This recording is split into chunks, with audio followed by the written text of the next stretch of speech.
తీసుకోండి, పత్రిక ముఖంగా చూపెడుతున్నాం. డీటెయిల్గా ఇందులో ఉన్నాయి. 5,13,00,000 ఈ ప్రాంతానికి నిధులు పెట్టాడు. ఇది అభివృద్ధి కాదా? అదేవిధంగా మొత్తం 27,86,00,000 మొత్తం నిధులు. నీ పీరియడ్లు ఎంత తెచ్చావు ఒకసారి చూపెట్టు. దమ్ముతో చూపెడుతున్నాం మేము. అదే దమ్ముతో నువ్వు చూపెట్టు. అదేవిధంగా నువ్వు ఒకటి మాట్లాడుతుంటావు, దమ్ము ధైర్యం ఇవన్నీ కూడా. నీకు దమ్ము లేదు, ధైర్యం లేదని చెప్పేసి 2016వ సంవత్సరంలో నువ్వు చీఫ్ విప్గా ఉన్నప్పుడు బాదన్న గారింట్లో నన్ను పిలిచావు. మేమంతా సమావేశమయ్యాం నారాయణపురంలో. వాల్మీకి విగ్రహ ప్రతిష్ఠ ఉంటే నీవు చెప్పిన డేట్ గుమ్మనూరు జయరాం గారికి, అప్పుడు ఆయన ఎమ్మెల్యేగా ఉన్నారు, ఆయన మీరు మాకు ముఖ్య అతిథులు పెద్దలు.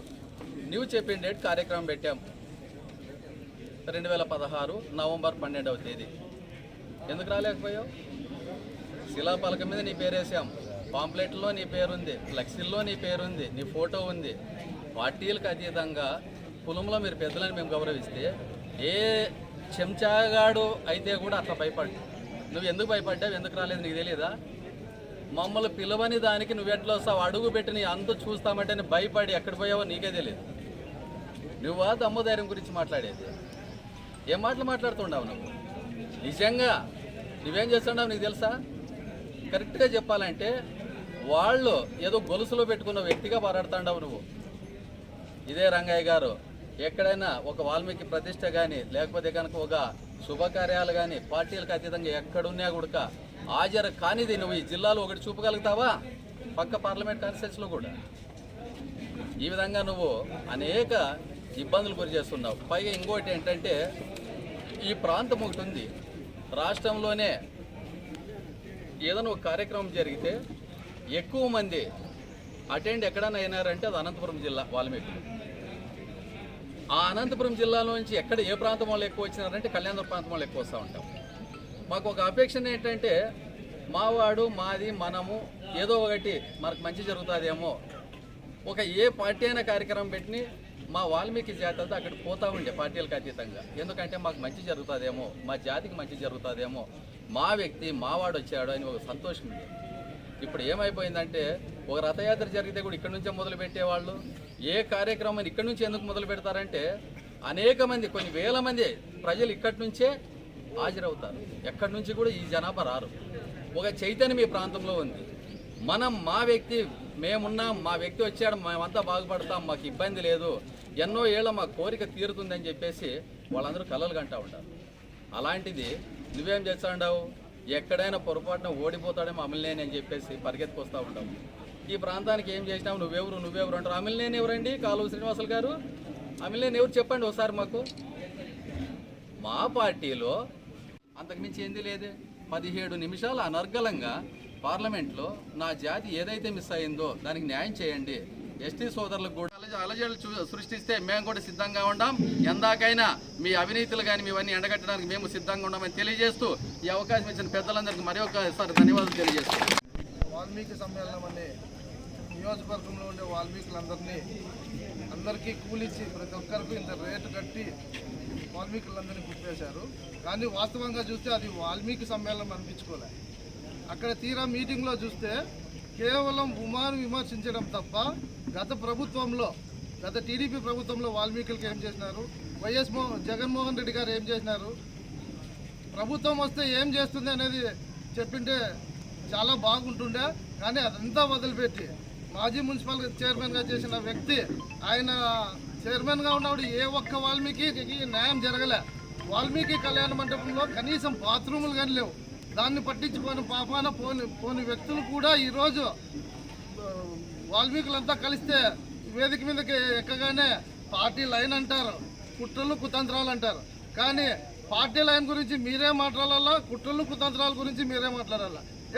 ఉమా గారి పొద్దు అన్యాయం జరిగిందని కండువా మార్చుకొని జగన్మోహన్ రెడ్డి గారు భరోసా ఇచ్చేపాటికి జగన్మోహన్ రెడ్డి గారిని నమ్మి జగన్మోహన్ రెడ్డి గారిని మరొకసారి ముఖ్యమంత్రి చేయడానికి కష్టించి పనిచేస్తున్నారు.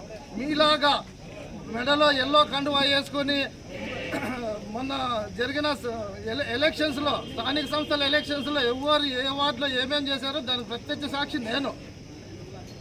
అదే పార్టీ లైన్ అంటున్నారు. పార్టీ లైన్లో నా వార్డులో నేను పోటీ చేసి ఓడిపోయిన వార్డులో 14వ వార్డులో సభ్యత్వాలు చేసేకపోతే నా మీద దాడి చేసిన వ్యక్తి నువ్వు వాల్మీకుల గురించి మాట్లాడతావా? ఖబర్దార్, ఎవరైనా కానీ వాల్మీకులకు న్యాయం చేస్తుండేది ఒక జగన్మోహన్ రెడ్డి గారే. గతంలో కానీ ఇప్పుడు కానీ చూసుకోండి. ఇందాక హరి చెప్పినట్లు వాల్మీకులకు అనేకమైన ఉన్నత స్థానాల్లో కూర్చోబెట్టినాడు. మీలాగా మీరొక్కరే ఉండాలా అనే రకంగా కాదు.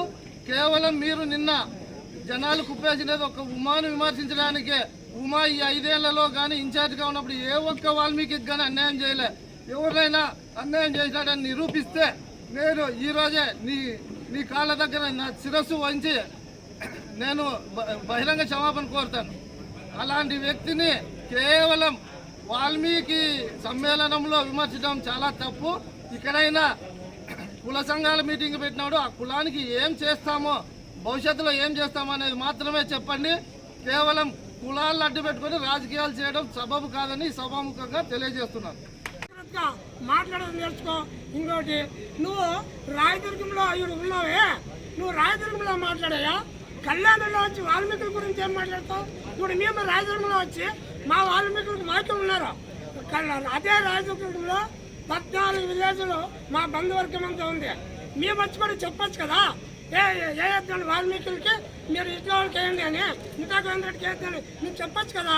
మళ్ళీ నీకు వ్యతిరేకంగా నువ్వు ఆ విధంగా కాలు శ్రీనివాసులు వచ్చి బహిరంగ వారికి తెల్లరంగకి ఓటు వేద్దామని చెప్పి పాలగారు రాజ్యం అవుతుందని చెప్పి నీ క్యాండిడేట్ సురేంద్రబాబు మాట్లాడతాడా?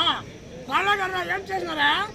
పాలగారు వాల్మీకి మహర్షి, రామాయణం రచించిన మహర్షి. ఆ కులంలో పుట్టినాడు వాల్మీకులు, ఎవరికి ద్రోహం చేసేవాళ్ళు కాదు, అది గుర్తుపెట్టుకో అని చెప్పి కాళీశ్వరరాజు గారు చెప్తున్నా. ఈ సభామూలకంగా ఒకటే ఒకటి ఉద్దేశం, రాబోయే రోజుల్లో మన వాల్మీకులందరూ కలిసికట్టుగా పనిచేసి మనం కళారంగయ్య గారిని అత్యధిక మెజార్టీతో గెలిపించాలని కోరుకుంటూ జై జగన్, జై కళారంగయ్య గారు ఒక సామాన్యమైన వ్యక్తి, సామాన్యమైన కుటుంబం నుంచి వచ్చిన వ్యక్తి, ఒక నీతి నిజాయితీపరుడైన ఒక ఉద్యోగి. అతను ఎవరికి కూడా ఇప్పటివరకు ₹1 ఇవ్వలేదే. కేవలం ఆయన ఇక్కడున్న పరిస్థితులు, అతను చేస్తున్న జిల్లాలో ఈ పార్లమెంట్ సెగ్మెంట్లు చేస్తున్న అభివృద్ధిని ఈ ప్రాంతాన్ని కూడా ఖచ్చితంగా చేయాలా. ఈ ప్రాంతం చాలా వెనుకబాటు గురైంది. కర్ణాటక 3 వైపుల నుంచి కర్ణాటక ఉంది, ఇక్కడ చాలా ఇబ్బంది. ఈ ప్రాంతం అభివృద్ధి అయితే సస్యశ్యామలం అవుతుంది.